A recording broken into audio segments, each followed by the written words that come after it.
Asuka was a character that saw some substantial buffs in the last season, and in season 3 she has received more buffs. Whereas the changes were not as significant, some of the more underused moves were given some love, rounding out her toolkit a little bit more and giving more combo flexibility. Down back 2 is a high crushing mid launcher. Now in season 3 it is -11 on block, down from -13, meaning it can only be punished with jabs or magic 4. The recovery frames were also reduced, making it easier to combo off. Not that it really needed it.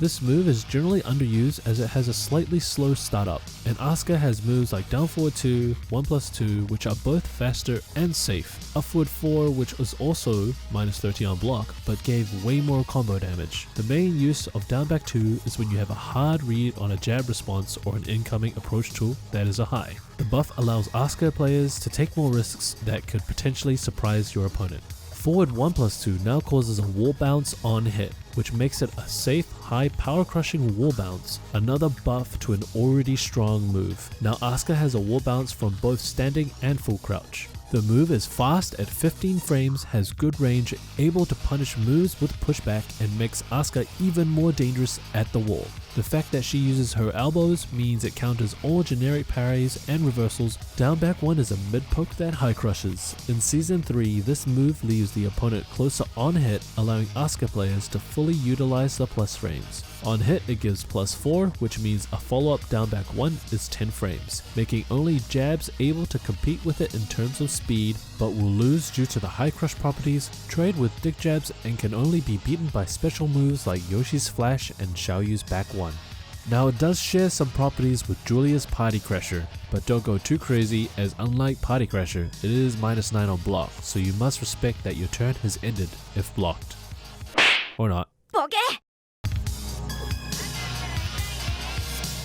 Down back 1-2 was replaced from being a mid-low to a mid-high.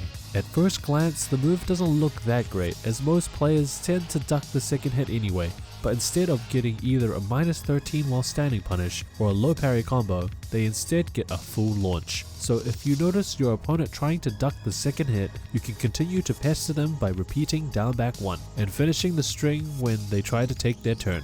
Down back 1-2 is a natural combo on hit that knocks down and wall splats, and if the second hit counter hits, it launches the opponent for a screw combo. It can also be slightly delayed, remaining as a natural combo and tracks well to both sides if undelayed. Down back 1-2 also opens up more combo possibilities for Asuka as she did not have a 2-hit screw. 2-1 down 1+2 is a new move Asuka has received in season 3. It is a revival of an old move she once had. It is a 3-hit high mid that leaves the opponent in a crouching state and covers the floors of 2-1 1+2. Very similar to Jin's 1-2-3 and 1-2-4 string. Dealing with the two strings is also very similar. 2-1 down 1+2 is weak to sidewalk left, but the timing can be a little tight. If the opponent is respecting the string, the third hit can be cancelled by holding back, creating a mix-up from either neutral or a -12 block punish. Just note that the string can be interrupted by jabs but will trade with magic 4 and counter hit anything slower for a full combo. Both options can also be beaten by a simple dick jab. The string can also be used as a combo ender on Forgotten Realm to cause a floor break, and if a rage drive hits an opponent either fully grounded or at a very low wall splat where 4-forward 1 would whiff, the third hit of the string is guaranteed. Down back 3 is now closer on block, making it easier to block punish. This change was probably meant for season 2 when they made the universal change to all lows being closer on block, but in season 2, down back 3 had a range increase which they might have not put into consideration. There is no doubt that 4-forward 3 was one of Asuka's strongest moves in season 2. It being a safe homing mid that can counter hit for a screw combo made it extremely dangerous.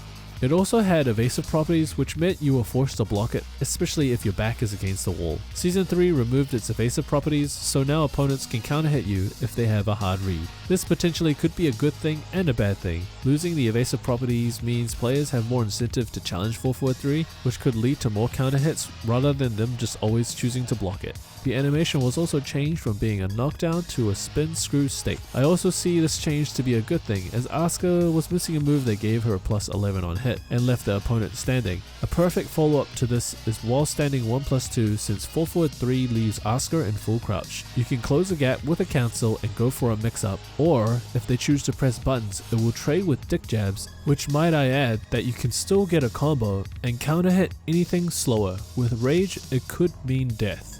Overall, Asuka was definitely a strong character in Season 2, and now with more viable high crush options, an even better wall game, and more combo possibilities, what a time to be an Asuka player.